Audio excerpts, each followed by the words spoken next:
नमस्कार दोस्तों। मैं मितेश मकवाना आप सबके सामने अ, गुजराती नहीं हिंदी में स्पीच दे रहा हूँ बिकॉज़ ऑफ ये वीडियो सिर्फ गुजराती के लिए नहीं हिंदी के लिए भी कवर अप हो जाए। ये वीडियो मैं स्पेशली बना रहा हूँ जिनकी MSW डिग्री कंप्लीट हो चुकी है, पर अब ये समझ नहीं आ रहा है कि करना क्या है। अ, सभी टॉपिक मैं कवर करूँगा, जितना हो सके उतने कम टाइम में ज़्यादा टॉपिक कवर अप हो जाए।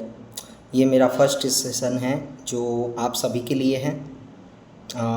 डिस्टेंस यूनिवर्सिटी से जितने भी लोग पढ़ाई कर रहे हैं वो BAOU यानी बाबा साहेब आम्बेडकर ओपन यूनिवर्सिटी अहमदाबाद या इंदिरा गांधी ओपन यूनिवर्सिटी दिल्ली, कहीं से भी कर रहे हैं आपका स्टडी सेंटर गुजरात में कहीं पे भी हो सकता है या पूरे इंडिया में कहीं से भी हो सकता है। ये वीडियो आप ही के लिए है। सोशल वर्क कभी बार ये होता है कि सोशल वर्क की डिग्री तो कंप्लीट कर लेते हैं लोग, बट सोशल वर्क का सही मतलब नहीं समझ पाते। सोशल वर्क सिर्फ पैसा कमाना नहीं है। हाँ, सोशल वर्क में बहुत पैसा है, बहुत पैसा है, पर पैसा कमाना सोशल वर्क नहीं है। समाज के लिए कुछ करके दिखाना, समाज के लिए कुछ कर जाना या समाज को बेनिफिट देना, फ़ायदा दिलवाना, यही सबसे बड़ा सोशल वर्क है।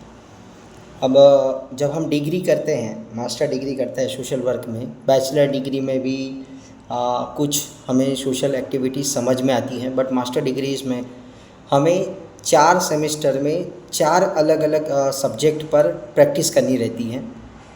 जैसे हमारे बाबा साहेब अम्बेडकर ओपन यूनिवर्सिटी में 150 घंटे का फील्ड वर्क था, 150 आवर्स।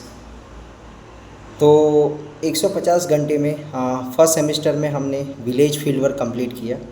कि हमारा सब्जेक्ट था कि आजकल गांव में ये रहता है कि ज़्यादातर एजुकेशन बहुत कम रहता है, जिसकी वजह से उनके पास बेसिक जो डॉक्यूमेंट हैं जो उन्हें बेनिफिट्स दे सकते हैं, जैसे छोटा बच्चा है उसे स्कॉलरशिप सरकारी ओर से मिल रही है, बट माँ बाप के पास आधार कार्ड अपडेटेड नहीं है या बच्चे का आधार कार्ड ही करवाया नहीं है, मोबाइल नंबर लिंक नहीं है, जाति का प्रमाण पत्र नहीं है, इनकम सर्टिफिकेट यानी आवक का दाखला नहीं है। ऐसे कई सारे डॉक्यूमेंट्स, जो बेसिक डॉक्यूमेंट्स जो बच्चों को बेनिफिट दिला सकते हैं पहली क्लास से लेकर 12वीं क्लास तक, जो उनके पास नहीं होता है। तो हमारा सब्जेक्ट यही था कि हम लोग गांव में जाएं, गांव के लोगों तक पहुँचे और उन्हें बताएं कि बेसिक डॉक्यूमेंट्स आपके पास होने ज़रूरी हैं, जिससे आपके बच्चों की पढ़ाई, बच्चों के आगे आने वाले टाइम पे स्कॉलरशिप, बच्चों के भविष्य में date of birth certificate, caste certificate, income certificate, Aadhaar card और भी कई सारे डॉक्यूमेंट्स जिसकी अपडेटेड कॉपी आपके पास होनी चाहिए। टाइम टू टाइम उसे अपडेट करवाते रहना है, कुछ चीज़ों को आपको अपडेट करवाते रहना है। तो उससे आपको, आपके परिवार को सरकार के जितने भी बेनिफिट्स हैं या कुछ कंपनियां हैं, कुछ NGOs हैं जो बेनिफिट देते हैं, वो आपको मिल पाए, क्योंकि आपके पास सभी डॉक्यूमेंट्स होंगे तभी वो आपकी मदद कर पाएंगे, वरना नहीं कर पाएंगे। उसके बाद हमने सेमेस्टर 2 में संस्था के साथ काम किया, NGO के साथ काम किया, नॉन गवर्नमेंट ऑर्गेनाइजेशन के साथ, जिसमें NGO क्या काम करता है, उनके क्या क्या प्रोजेक्ट्स होते हैं, NGO के अकाउंट्स कैसे लिखे जाते हैं, बेसिकली NGO कैसे फ़ंड कवर करता है और कैसे अपनी सेवाएं देता है, किस किस टाइप की सेवाएं देता है, कैसे लोगों तक पहुंचता है, इसके बारे में हमने सीखा और सर्टिफिकेट वहां से प्राप्त किया। फिर थर्ड सेमेस्टर में हमने हॉस्पिटल से सीखा, क्योंकि हॉस्पिटल में हमने सरकारी में गए, बट कुछ बेसिक डॉक्यूमेंट्स हमारे पास नहीं थे जो पहले से लेने चाहिए। तो हमने फिर खानगी क्षेत्र के जो मेडिकल हॉस्पिटल हैं वहाँ पर किया। तो हमने एक ट्रस्ट के हॉस्पिटल से इंटर्नशिप की और उसके दरमियान हॉस्पिटल की जो जो सेवाएं हैं उसके बारे में पब्लिक तक पहुँचाया। और लास्ट सेमेस्टर यानी फोर्थ सेमेस्टर में हमने HR इंटर्नशिप कंप्लीट की, जो CSR के रिगार्डिंग थी, और कंपनी क्या वर्क करती हैं, कंपनी का क्या बेसिक CSR एक्टिविटीज़ हैं, वो सोशल एक्टिविटीज़ में कैसे काम कर रही है उसके बारे में जाना और पब्लिक तक उसकी इन्फॉर्मेशन पहुंचाई।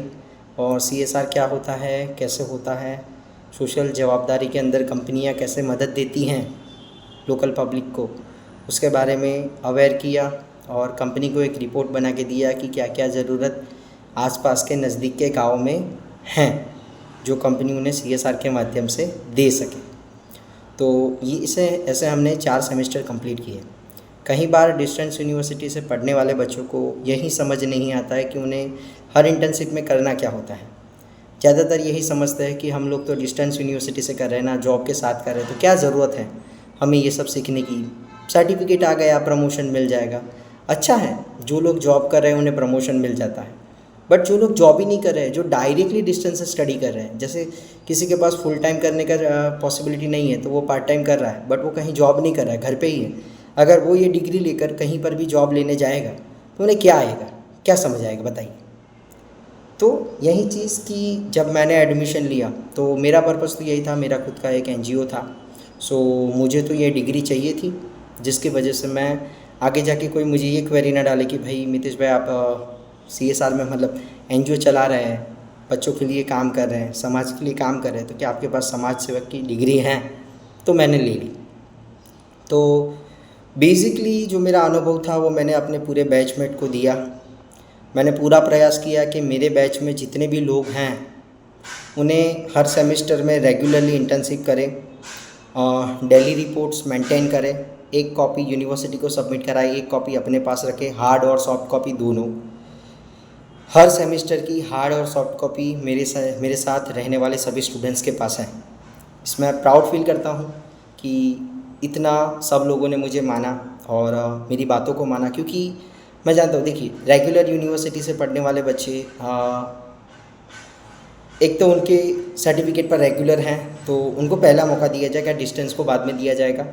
जो लोग कोई जॉब नहीं कर रहे उनको मैं बता रहा हूँ, पर अगर आपके पास फील्ड वर्क का डेटा परफेक्ट रहेगा ना, तो सोशल वर्क में थियरी से ज़्यादा बेहतर है फील्ड वर्क।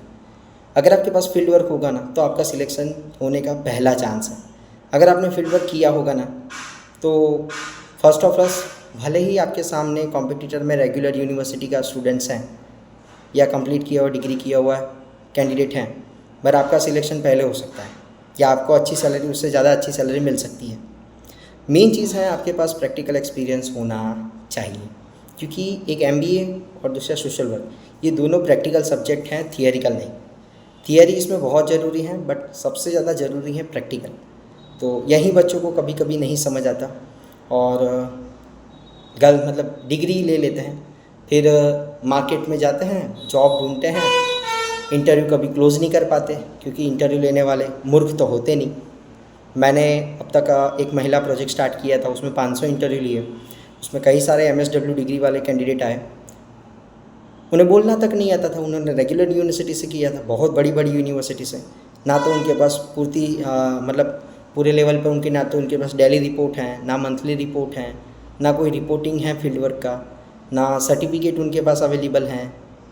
तो मुझे ये समझ नहीं आता कि अगर आपके पास आपकी एक्टिविटीज़ किए हुए बेसिक रिपोर्ट्स तक नहीं रख पाते हैं, तो आप अगर मेरे साथ जुड़ते हैं तो मेरे डॉक्यूमेंटेशन या उसको मेंटेन कैसे करेंगे? अगर आप किसी कंपनी के साथ जुड़ते हैं तो उसके डेटाबेस को मेंटेन कैसे करेंगे? अगर आपने अपनी पढ़ाई के दरमियान अपने डेटाबेस मेंटेन ही नहीं कर पाए तो ये कैसे करेंगे? तो देखिए, सबसे पहला रूल है, आपकी स्टडी के दरमियान जितने भी मटेरियल्स हैं जो शायद आपके पास अभी सॉफ्ट कॉपी में पड़े हो, तो उसकी एक हार्ड कॉपी निकलवा लीजिए, उसकी एक सॉफ्ट कॉपी रखिए, ड्राइव में सेव कर लीजिए, गूगल ड्राइव में जाइए, गूगल की ईमेल आईडी है ना, उसमें ड्राइव ओपन कर सकते हैं आप, ड्राइव में जाके उसे स्टोर कर सकते हैं। जब भी आप पासवर्ड भूल जाए, फॉरगेट पासवर्ड ले सकते हैं। रिकवरी में आप मेल डाल सकते हैं, या जो भी मेरे साथ पढ़े लिखे हैं उनके पास मेरी मेल आईडी है, आप मेरी मेल आईडी पर फॉरवर्ड कर दीजिए, या जिन जिन लोगों ने मेरे साथ इंटर्नशिप की है मेरे NGO के अंदर, उनका तो डेटाबेस मेरे पास है, और जिन्होंने अब तक नहीं भेजा है वो मुझे मेल पर स्टोर कर सकते हैं, जिससे आपको जब भी चाहिए ये डेटाबेस मेरे पास से मिल जाएगा। और सेकंड थिंग कि एक तो सबसे पहला ये हो, दूसरी बात रिज्यूम। सोशल वर्क का रिज्यूम थोड़ा अलग रहता है, जैसे बाकी लोग एक्सपीरियंस दिखाते हैं, तो आपको जब सोशल वर्क की डिग्री दिखा रहे हैं ना, उसके बाद आपने social work semester wise project कहाँ किए, उसमें क्या क्या किया, कितने ड्यूरेशन में किया, किसके अंडर में किया, ये सब डिस्क्रिप्शन सोशल वर्क के रिज्यूम में आप डाल सकते हैं, अगर लंबा रिज्यूम बनाना है तो। अगर शॉर्ट रिज्यूम बनाना है तो सिर्फ सेमेस्टर 1 प्रोजेक्ट का टाइटल, मतलब किस सब्जेक्ट पर किया आपने और कितने से कितने टाइम पर किया, इतना डालकर भी आप क्रिएट कर सकते हैं रिज्यूम। तो सोशल वर्क के रिज्यूम अलग रहते हैं। ये बनाना है एक तो आपको कंप्लीट करना है। सेकंड थिंग, जो बाबा साहेब आम्बेडकर ओपन यूनिवर्सिटी से MSW कर रहे हैं, जैसे मैंने किया, तो हमारा जो MSW था वो जनरल स्ट्रीम यानी जनरल है, किसी पर्टिकुलर सब्जेक्ट पे नहीं है कि HR हैं या मेंटल हेल्थ हैं या और कुछ सब्जेक्ट पर, ऐसा नहीं है। हम सभी सब्जेक्ट में MSW कर रहे हैं। तो जिससे हम अगर चाहें तो गवर्नमेंट की जो छोटे से लेकर बड़े पद हैं जिसमें MSW की रिक्वायरमेंट होती है, उन सभी पद में अप्लाई कर सकते हैं। हम कंपनी में अप्लाई कर सकते हैं, HR के लिए, CSR टीम के लिए, और भी कई सारे पद हैं उनके लिए अप्लाई कर सकते हैं। हम लोग प्राइवेट सेक्टर्स में अप्लाई कर सकते हैं, खानगी क्षेत्र, ट्रस्ट, NGOs उसमें अप्लाई कर सकते हैं। कई सारे सरकारी और होते हैं जिसके लिए भी MSW कैंडिडेट अप्लाई कर सकते हैं। यानी इंडिया की कोई ऐसी पोस्ट नहीं है जो सोशल वर्क के रिगार्डिंग हो या HR के रिगार्डिंग हो और जिसमें अप्लाई नहीं कर सकते हैं, या मेडिकल के ऑफिसर के रूप में अप्लाई कर सकते हैं। हर एक सब्जेक्ट में हम लोग अप्लाई कर सकते हैं।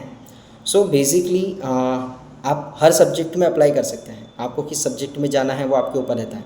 बट मेन चीज़ कि हर जगह जाएंगे ना तो एक चीज़ आपकी परखी जाएगी, वो है आपका बोलना, वो है आपकी स्टडी के दरमियान का अनुभव। वो आपको पूछा जाएगा, क्या बताएंगे आप, क्या शेयर करेंगे, क्या उसके लिए आप प्रिफर हैं, क्या उसके लिए आपने प्रैक्टिस की। बिना प्रैक्टिस के कुछ भी नहीं होता मेरे दोस्तों, कुछ भी नहीं होता। तो प्रैक्टिस करनी बहुत ज़रूरी है। तो सबसे पहले तो मैंने बताया, वैसे हार्ड कॉपी और सॉफ्ट कॉपी में अपना डेटाबेस तैयार कीजिए। सॉफ्ट कॉपी में एक फाइल बना दीजिए जिसमें पूरा सब्जेक्ट सेमेस्टर 1 से लेकर सेमेस्टर एंड तक का पूरा सब्जेक्ट डालिए, एंड में मार्कशीट डालिए। जैसे ही आपका रिजल्ट आ जाता है उसके बाद मार्कशीट डालिए, सर्टिफिकेट डालिए। और बेसिकली एक फ़ाइल सॉफ्ट कॉपी में बनाइए, एक हार्ड कॉपी में बनाइए, जो आपको अपने साथ रखनी है जब भी आप इंटरव्यू देने जाओ। इंटरव्यू देने के टाइम पर कुछ चीज़ें आपको परफेक्ट होनी ज़रूरी है। जैसे आपका ड्रेस कोड सोशल वर्क के टाइप होना चाहिए। जैसे आप HR में अगर इंटरव्यू देने जा रहे हैं तो एज अ प्रोफेशनल जाना बहुत ज़रूरी है। एक सोशल वर्कर के रूप में जा रहे हैं तो वहाँ पे आप लहंगा कुर्ता पहन के जाएंगे तो चलेगा, झब्बा कुर्ता पहन के जाएंगे तब भी चलेगा, क्योंकि सोशल वर्कर का सबसे बढ़िया स्टाइल तो वही रहता है, तो वो भी चलेगा। शर्ट पैंट पहन के जाएगा। टाई अगर हैं, टाई पहनते बहुत अच्छा है। अगर सूट पहनते हैं तो और भी अच्छा है। कॉर्पोरेट सेक्टर, HR सेक्टर में, NGO के सेक्टर में ये चीज़ बहुत अच्छी है।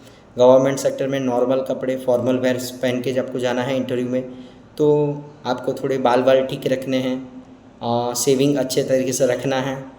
और वैसे तो अब सेविंग का प्रॉब्लम नहीं आता है, फिर भी सेविंग अच्छे से रखना है। सेकेंड थिंग, आपका लैंग्वेज बहुत मैटर करता है। देखिए, गुजराती से आपने MSW किया है, बट मैं बताऊं कि अभी जो करंट मार्केट चल रहा है वो इंग्लिश का है। तो आपको बेसिक इंग्लिश आनी बहुत ज़रूरी है। अगर नहीं आ रही है तो उसे थोड़ी प्रैक्टिस कीजिए, क्योंकि जहाँ तक आपको जो भी काम मिलेगा उसमें इंग्लिश तो बहुत मैंडेटरी रहेगा। वो तो करना, उस पे ऊपर ही आपको काम करना पड़ेगा। तो आप कैसे काम करोगे, तो थोड़ा आपको प्रैक्टिकल इंग्लिश सीखना है जिससे आप कंपनी में मैच हो पाए, NGO में मैच हो पाए। अभी आप NGO में काम करने जा रहे हो और आपको एनुअल रिपोर्ट बनाने का काम दिया जा रहा है, तो क्या आप बना पाएंगे? क्या आपने प्रैक्टिकल NGO में ये काम किया है? सॉरी, हमने तो नहीं किया, हमने तो नहीं सीखा। अगर आपको एक प्रोजेक्ट बना दे दिया जाए कि ये टाइटल पर प्रोजेक्ट है, आपको इस पर रिसर्च करके आनी है, क्या आप कर पाएंगे? ये सब चीज़ पे, प्रैक्टिकल वर्क पे ही आपको जॉब मिलेगी। हाँ, पैसा बहुत मिलेगा, सैलरी अच्छी मिलेगी।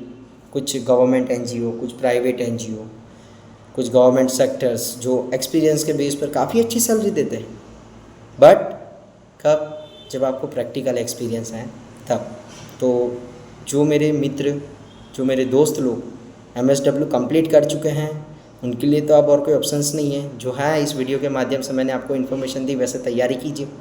पर जो लोग अभी करने जा रहे हैं या कर रहे हैं, वो ये डेटाबेस, वो इस चीज़ से ध्यान लें और प्रैक्टिकल करें।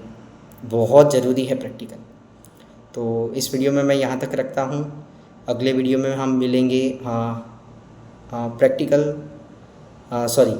डेटाबेस तो हो गया, प्रैक्टिकल सब्जेक्ट भी हो गया, ओके, MSW क्या होता है उसके ऊपर हम सब्जेक्ट पर बात करेंगे, जो न्यू स्टूडेंट्स के लिए भी रहेगा और ओल्ड स्टूडेंट्स के लिए भी रहेगा। धन्यवाद।